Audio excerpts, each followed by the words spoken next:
Okay, so you're on my iPad now. My phone swapped due to storage. I allowed myself, and this is chapter 6, part 6.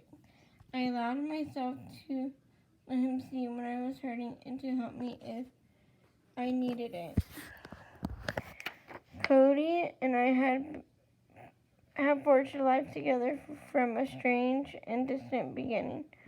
We continue to evolve as a couple, exploring a more tender and romantic side of our relationship. In many ways, you could say our love story is just beginning. My relationship with Cody wasn't the only relationship that had benefited from our move into the big house.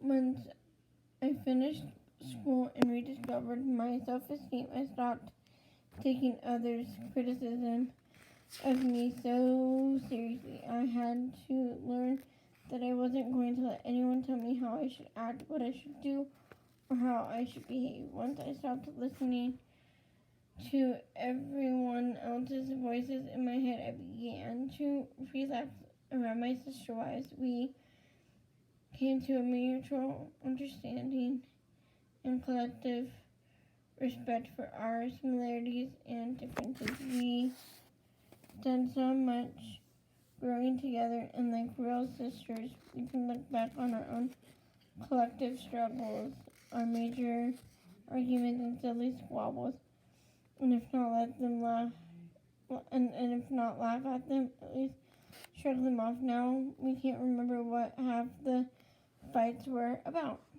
We've shared so much and been through a lot of that with a word or a signal. We can remind one another of an entire experience or story. We are bonded by our emotional history as well as our collective experiences.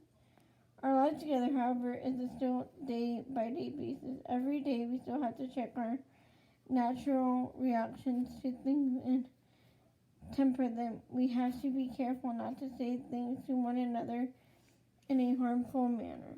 Every decision we make has to be grounded in what is best for the entire family as a whole.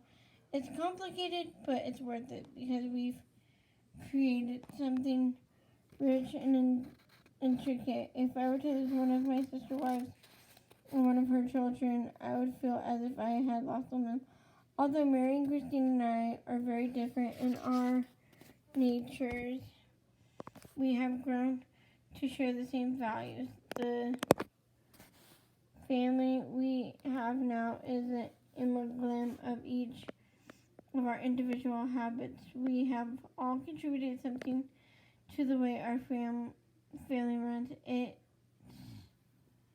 My sister wives have influenced the way I see the world, and I have done the same for them. Some of these changes are moral. We are, among our culture, considered fairly open-minded, almost liberal, and some of these changes are practical. For instance, if one of my sister wives prefers to feed her kids at 7 and the other at 5, will adapt 6 as our dinner time by adapting to and adopting one another's traits. We've developed our own culture. One of the many things I have to work on since I moved into the big house with my sister wife was not falling into the pitfall of comparing my relationship with Cody to theirs.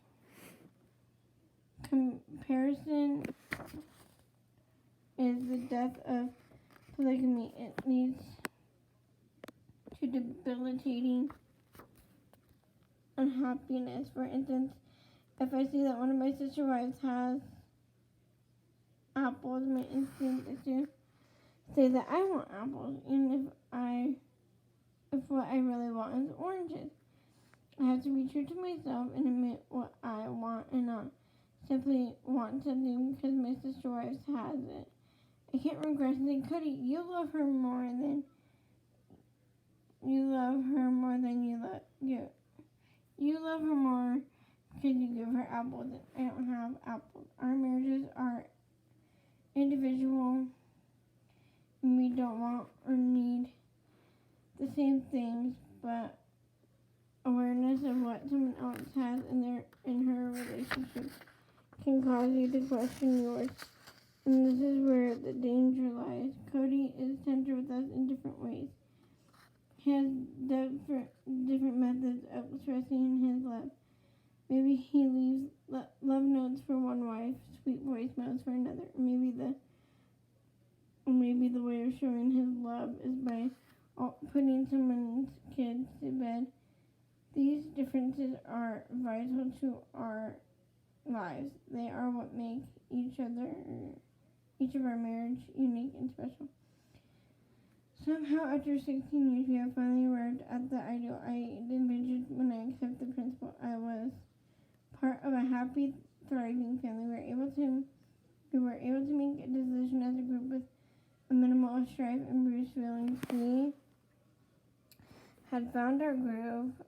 I didn't think that anything could disrupt our flow. I was fairly surprised when Cody came to me one afternoon and told me he was thinking about courting Robin, but the way he handled it left me in awe of his emotional growth.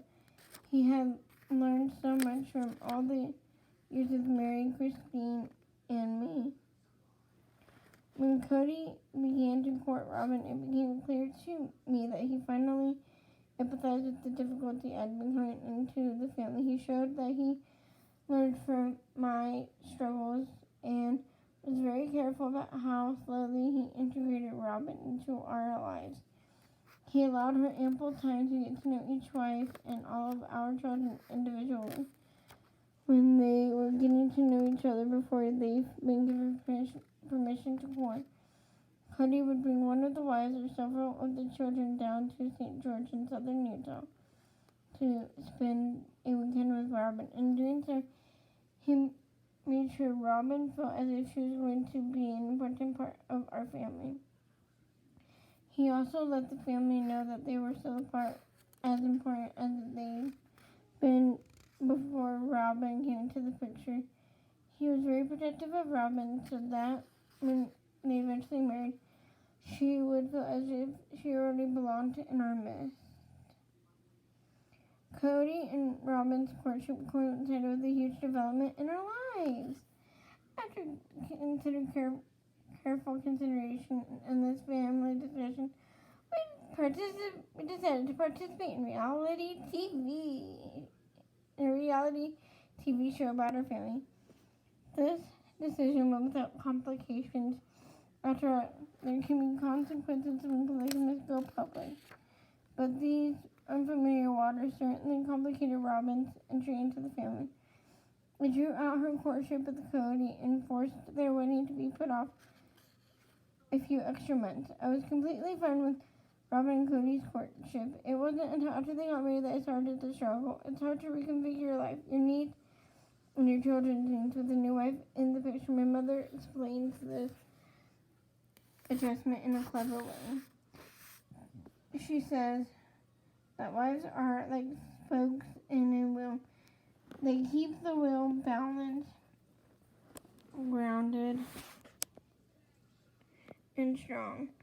When a new wife comes in, you all need to move over. It's an uncomfortable adjustment at first, but when you get your grooves back, you're stronger because of it. Robin brought 3 children into the family, which was a exciting change. We decided that a good way to integrate our families was to enroll our kids, many of whom had been homeschooled, in a public school along with Robin's kids.